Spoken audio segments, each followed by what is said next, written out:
നമ്മളിൽ പലരും നേരിടുന്ന ഒരു പ്രതിസന്ധിയാണ് നമ്മൾക്ക് റിലേഷൻഷിപ്സിനെ പ്രയോറിറ്റൈസ് ചെയ്യാൻ അറിയുന്നില്ല. നമ്മളുടെ ജീവിതത്തിൽ ഏതെല്ലാം റിലേഷൻഷിപ്സ് ആണ് ഇമ്പോർട്ടന്റ്, നമ്മൾ എങ്ങനെയാണ് ഓരോ റിലേഷൻഷിപ്പിലും ടൈം സ്പെൻഡ് ചെയ്യേണ്ടത്, എനർജി സ്പെൻഡ് ചെയ്യേണ്ടത്, ഇതിൽ നമുക്ക് വ്യക്തമായിട്ടൊരു ധാരണ ഇല്ലാത്തതുകൊണ്ട് നമ്മളുടെ എല്ലാ റിലേഷൻഷിപ്സിലും ഇത് എഫക്ട് ചെയ്യും. എങ്ങനെയാണ് നിങ്ങൾക്ക് നിങ്ങളുടെ പല റിലേഷൻഷിപ്സിലും സ്മാർട്ടായിട്ട് എനർജിയും ടൈമും സ്പെൻഡ് ചെയ്യാൻ കഴിയുക? അതാണ് നമ്മൾ ഇന്ന് ഡിസ്കസ് ചെയ്യാൻ പോകുന്നത്. നമ്മൾ ശ്രദ്ധിച്ചു നോക്കിയാൽ നമ്മൾ പല റിലേഷൻഷിപ്സിലും ടോളറേറ്റ് ചെയ്യാൻ ഒരു ലിമിറ്റ് വെച്ചിട്ടുള്ളത് അത് പല റിലേഷൻഷിപ്സിലും പല ലെവലിലാണല്ലേ. നമ്മളിപ്പോ നമ്മുടെ ഓഫീസിലോ അല്ലെങ്കിൽ സ്കൂൾ കോളേജ് അങ്ങനെയുള്ള വർക്ക് പ്ലേസിലൊക്കെ നമ്മളെ ഇന്ന ആൾക്കാർ ഒരു ഇത്രമാത്രം ടോർച്ചർ ചെയ്താലോ അല്ലെങ്കിൽ നമ്മൾ ഇത്രമാത്രം ബുദ്ധിമുട്ടിച്ചാലോ എന്നാലും നമ്മൾ അവരോട് നല്ല പ്ലീസിംഗ് ആയിട്ട് ബിഹേവ് ചെയ്യും, അവരോട് ഒത്തിണങ്ങി പോകും. എന്തെങ്കിലും അങ്ങോട്ടും ഇങ്ങോട്ടും തർക്കങ്ങൾ ഉണ്ടായാലോ കോൺഫ്ലിക്ട്സ് എന്തെങ്കിലുമൊക്കെ ഉണ്ടായാലോ നിങ്ങൾ പിന്നീട് അതെങ്ങനെയെങ്കിലും റിസോൾവ് ചെയ്ത് ഒരു അമിക്കബിൾ ആയിട്ടുള്ള രീതിയിൽ അവരോട് മുന്നോട്ട് പോകും അല്ലേ. പക്ഷെ നമ്മളുടെ വീട്ടിലാണെങ്കിലോ അല്ലെങ്കിൽ നിങ്ങളുടെ ബന്ധുക്കളിലോ അല്ലെങ്കിൽ അടുത്ത ബന്ധത്തിലൊക്കെയാണ് ഇങ്ങനെ നിങ്ങൾക്കൊരു കോൺഫ്ലിക്റ്റ് ഉണ്ടാവുന്നതെങ്കിൽ നിങ്ങൾ വർഷങ്ങളോളം അവരോട് മിണ്ടില്ല.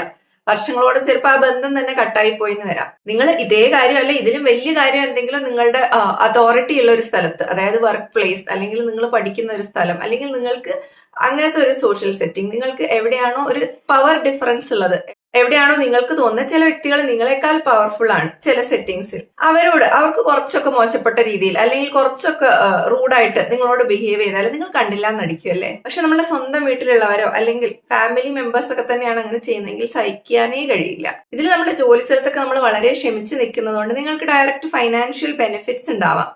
പക്ഷെ നിങ്ങളുടെ വീട്ടിലോ അല്ലെങ്കിൽ അടുത്തുള്ളവരോടോ ഒന്നും നിങ്ങൾ അങ്ങനെ ഒരു രീതിയിൽ നന്നായി പെരുമാറിയത് കൊണ്ട് നിങ്ങൾക്ക് ഡയറക്റ്റ് ആയിട്ട് ഒരു പ്രത്യേക ബെനിഫിറ്റ് ഒന്നും കാണാനുണ്ടാവില്ല. അല്ലെങ്കിൽ എന്തെങ്കിലും ഒരു ബെനിഫിറ്റ് നിങ്ങൾക്ക് ഉണ്ടാവുന്നുണ്ടോ നിങ്ങൾ ഫീൽ ചെയ്യുന്നുണ്ടാവില്ല. ചിലപ്പോൾ ലോങ് ടേം ആയിരിക്കാം അല്ലെങ്കിൽ നിങ്ങൾ അത് ഗ്രാൻറ്റഡ് ആയിട്ട് എടുക്കുന്നതായിരിക്കാം.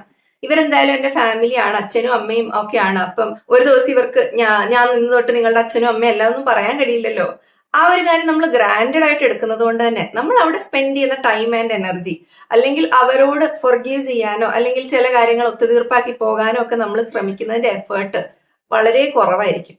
കാരണം നമ്മളൊരു വർക്ക് പ്ലേസിൽ നമ്മൾ നന്നായി ബിഹേവ് ചെയ്ത് പോവുകയാണെങ്കിൽ അല്ലെങ്കിൽ ഒരു ഇൻസ്റ്റിറ്റ്യൂഷനിൽ ബിഹേവ് ചെയ്ത് പോവുകയാണെങ്കിൽ അതിന് കിട്ടുന്ന റിവാർഡ്സ് അപ്പൊ അത് മുന്നിൽ കാണാൻ കഴിയുന്ന റിവാർഡ്സ് ആണ്, മറ്റേത് കാണാൻ കഴിയുന്ന റിവാർഡ്സ് അല്ല. നിങ്ങൾ ആലോചിച്ച് നോക്കുക, നിങ്ങളുടെ ജീവിതത്തിൽ എന്തെങ്കിലും ഒരു ക്രൈസിസ് വരുമ്പോൾ, നിങ്ങൾ എന്തെങ്കിലും ഒരു ഹോസ്പിറ്റൽ സിറ്റുവേഷനോ അങ്ങനെ അല്ലെങ്കിൽ എന്തെങ്കിലും അങ്ങനത്തെ ഒരു ക്രൈസിസ് വരുമ്പോൾ നിങ്ങളുടെ ഈ ബോസ് അല്ലെങ്കിൽ നിങ്ങളുടെ ഈ സീനിയർ അങ്ങനെയുള്ളവർ അവരുടെ ജോലിയും ഫാമിലിയും ഒക്കെ വിട്ടിട്ട് നിങ്ങളെ നോക്കാനോ അല്ലെങ്കിൽ നിങ്ങൾക്ക് വേണ്ടി അവർ ചിലപ്പോൾ ഒരു മെസ്സേജ് ആയിരിക്കും ഗെറ്റ് വെൽ സൂൺ, അതിനപ്പുറത്തേക്ക് അവരെന്തെല്ലാം എഫേർട്ട് ഇടും, അവരുടെ ഫാമിലി അവരുടെ കാര്യങ്ങളൊക്കെ മാറ്റി വെച്ച് എന്തെങ്കിലും ചെയ്യുമോ? ഫൈനാൻഷ്യലി എന്തെങ്കിലും എക്സ്ട്രാ ബെനിഫിറ്റ് തരുമോ? അതായത് ഓഫീസിൽ നിന്നോ ഇന്നയാൾക്ക് സുഖമില്ല അതുകൊണ്ട് ഇന്നയാൾക്ക് ഈ മാസം കുറച്ച് അധിക ശമ്പളം കൊടുക്കാം, അങ്ങനെ ചെയ്യുന്നവരുണ്ടോ? ഇതൊന്നും ചെയ്തിട്ടില്ലെങ്കിലും നമ്മൾ അവരോട് വളരെ നല്ല രീതിയിലായിരിക്കും ബിഹേവ് ചെയ്ത് പോകുന്നത് അല്ലേ. അവർ ചെയ്യുന്ന പല കാര്യങ്ങളും നിങ്ങൾ കണ്ടില്ല എന്നടിക്കാൻ തയ്യാറാണ്. അത് തെറ്റാണോ ശരിയാണോ എന്നുള്ളതല്ല, പക്ഷെ ഇത്രയും ടോളറൻസ് നിങ്ങൾ നിങ്ങളുടെ ക്ലോസ് ഫാമിലിയിൽ അല്ലെ ക്ലോസ് റിലേഷൻഷിപ്സിൽ ഈ ഒരു ടോളറൻസ് ഒട്ടുമില്ല നിങ്ങൾക്ക്. ടോളറൻസ് എന്ന് പറയുമ്പോൾ എല്ലാം സഹിച്ച് നിങ്ങൾ എന്തൊക്കെയോ മറന്ന് കഷ്ടപ്പെട്ട് ജീവിക്കുക എന്നുള്ളത് മാത്രമല്ല, എന്തെങ്കിലും ഒരു ഇഷ്യൂ ഉണ്ടെങ്കിൽ അത് നിങ്ങൾ അക്നോളജ് ചെയ്യുന്നുണ്ടോ? ഇങ്ങനെ ഒരു ഇഷ്യൂ ഉണ്ട്, ഇതെങ്ങനെയാണ് സോൾവ് ചെയ്യേണ്ടത്, ഇങ്ങനെ ഒരു പ്രശ്നമുണ്ട്.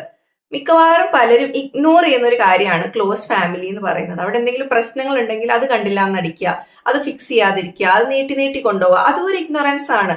അല്ലാതെ നമ്മൾ അവർ ചെയ്യുന്ന എല്ലാ കാര്യവും ടോളറേറ്റ് ചെയ്യുന്നത് കൊണ്ട് മാത്രമാണ് നമ്മൾ ആ ബന്ധം വില കൽപ്പിക്കുന്നതെന്ന് മാത്രമില്ല. അവിടെ എന്തെങ്കിലും പ്രശ്നം ഉണ്ടെങ്കിൽ നിങ്ങൾ സോൾവ് ചെയ്യാൻ നോക്കുന്നുണ്ടോ? എന്താണ് ഈ പ്രശ്നം എന്റെ ലൈഫിൽ ഇത്ര പ്രയോറിറ്റി ഉള്ള ഒരു പ്രശ്നമാണ്, എന്റെ വീട്ടിനകത്തുള്ള ഒരു പ്രശ്നമാണ്, അതിന് ഞാൻ ഇമ്പോർട്ടൻസ് കൊടുക്കണം, അങ്ങനെ നിങ്ങൾ ചെയ്യുന്നുണ്ടോ? അതേ ഒരു പ്രശ്നം നിങ്ങളുടെ വർക്ക് പ്ലേസിലാണെങ്കിൽ നിങ്ങൾ എന്ത് പ്രയോറിറ്റിയോട് കൂടി ആയിരിക്കും സോൾവ് ചെയ്യുക? നമ്മൾ ജോലി ചെയ്യുന്നതോ പൈസ ഏൺ ചെയ്യുന്നതോ അതൊന്നും ഒരു പ്രശ്നമല്ല. അബണ്ടന്റ് ആയിട്ട് എല്ലാവരും ജീവിക്കട്ടെ, എന്നാലും നിങ്ങൾക്ക് റിലൈ ചെയ്യാൻ ആരുമില്ല, നിങ്ങൾക്ക് റിലൈ ചെയ്യാൻ അടുത്ത ബന്ധുക്കൾ ആരുമില്ല അല്ലെ അടുത്ത ക്ലോസ് ഫാമിലിയിൽ ആരുമില്ല എന്ന് പറയുന്നത് അതൊരു സാഡ് സിറ്റുവേഷൻ അല്ലേ. നമ്മൾ വിചാരിക്കുന്നുണ്ടായിരിക്കും അമ്മ അച്ഛൻ സിബ്ലിങ്സ് ഇവരുടെ കൂടെയൊക്കെ നിങ്ങൾ റിലേഷൻഷിപ്പ് മെയിൻറ്റെയിൻ ചെയ്യാൻ എഫേർട്ട് ഇടേണ്ട കാര്യമുണ്ടോ?